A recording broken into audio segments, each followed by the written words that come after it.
Jean-Luc Delarue, disparu en 2012 à seulement 48 ans, laisse derrière lui une trace indélébile dans la mémoire des Français. Mais derrière l'émotion, un conflit familial explosif ne faiblit pas.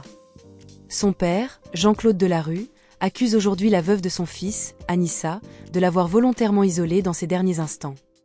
Un témoignage bouleversant, livré ce week-end dans une interview sur France 2. Mariés 3 mois avant la mort de l'animateur, Jean-Luc et Anissa ont scellé leur union dans l'intimité. Une cérémonie qui, selon Jean-Claude Delarue, n'aurait jamais dû avoir lieu. Il affirme que son fils, très affaibli, n'avait plus la force de consentir clairement. Aujourd'hui encore, il déplore de ne pas avoir agi à temps, j'aurais dû m'opposer à ce mariage. Estimée à 22 millions d'euros, la fortune de Jean-Luc Delarue a été en grande partie héritée par Anissa.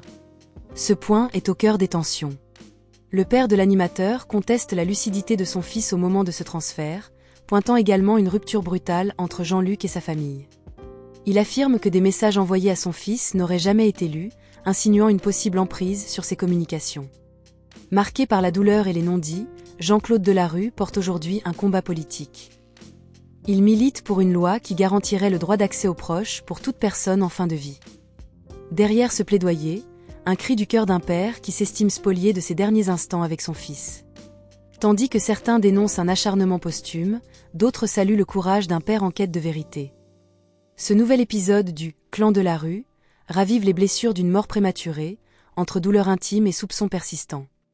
Une affaire où, plus de 10 ans après, les questions restent sans réponse. Et les tensions toujours à vif.